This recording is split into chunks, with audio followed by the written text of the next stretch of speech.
আসসালামু আলাইকুম। কি অবস্থা বস? কেমন আছেন সবাই? আশা করি সবাই অনেক বেশি ভালো আছেন। খানিকক্ষণ আগে বাংলাদেশ প্রিমিয়ার লিগ 2025 সপ্তম ম্যাচটা অনুষ্ঠিত হয়েছে। দুর্বার রাজশাহীর বিরুদ্ধে মাঠে নেমেছে চট্টগ্রাম চ্যালেঞ্জার্স এবং চট্টগ্রাম চ্যালেঞ্জার্স কিন্তু প্রথমে ব্যাটিংয়ে গিয়েছে, কিন্তু ব্যাটিংয়ে গিয়ে এতদিন প্রত্যেকটা দল হেরেছে, কিন্তু চট্টগ্রাম চ্যালেঞ্জার্স কিন্তু আজকে বিপরীত দিকটা দেখিয়ে দিয়েছে। ইভেন্চুয়ালি চট্টগ্রাম চ্যালেঞ্জার্স বললে ভুল হবে, খেলাটা খেলে দিয়েছে ওসমান খান, পাকিস্তানের উইকেট রক্ষক ব্যাটসম্যান। সে আজকে 123 রানের একটা ক্যামিও খেলেছে। 198 স্ট্রাইক রেটের ম্যাচ ছিল, সেক্ষেত্রে 62 বলে তিনি মোকাবেলা করেছেন।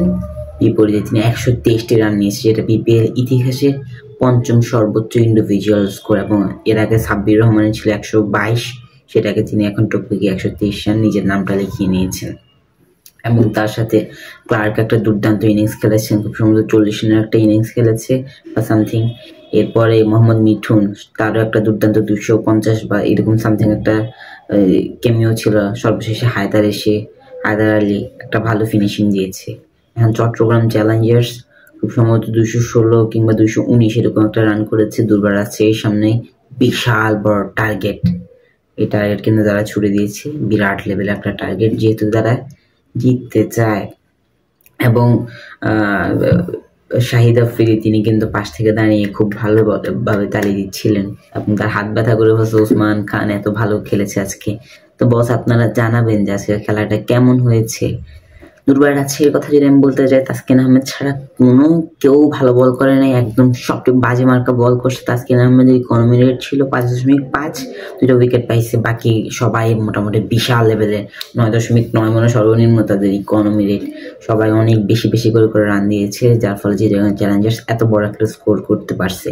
অন্যদিকে যখন দুর্বার রাজশাহীর সামনে বিশাল বড় টার্গেট, তখন রাজশাহী নামলো, এবং নামার পরে তাদের যে ফ্লপ করা, এবং এনামুল হক বিজয় ক্যাপ্টেন, তিনি আজকে ভালো করতে পারেন, প্রত্যেকটা ম্যাচে ভালো করলেও আজকে এই যে প্রয়োজনীয় একটা ম্যাচ তিনি আজকে ভালো খেলতে পারেন না। খুব সম্ভবত 8 রান করে আউট হয়েছে, তাদের আহামরি কেউ করেন। অন্যদিকে চিটাগাং আবার যদি বোলারদের কথা বলতে যাই, ব্যাটসম্যানরা তো ভালো করছে, বোলারদের কথা বলতে গেলে আলিসুল ইসলাম 3টা পাইছে, তারপর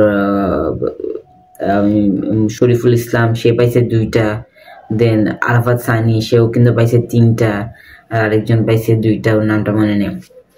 মোটমাট মিলিয়ে দুর্দান্ত একটা ম্যাচ হয়েছে, দেখার মতো একটা ম্যাচ।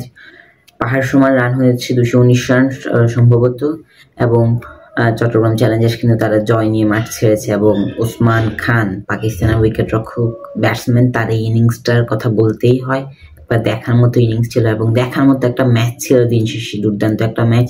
আপনারা কমেন্ট করে জানাবেন আপনাদের কাছে এই ম্যাচটা কেমন লেগেছে, এবং চট্টগ্রামবাসী আপনারা যারা রয়েছে আপনাদের দল কিন্তু জিতেছে, সুতরাং কমেন্ট বক্সে একটু আলহামদুলিল্লাহ লিখে দিবেন। সবাই ভালো থাকবেন, সুস্থ থাকবেন বস। আসসালামু আলাইকুম ওয়া রাহমাতুল্লাহি ওয়া বারাকাতুহু।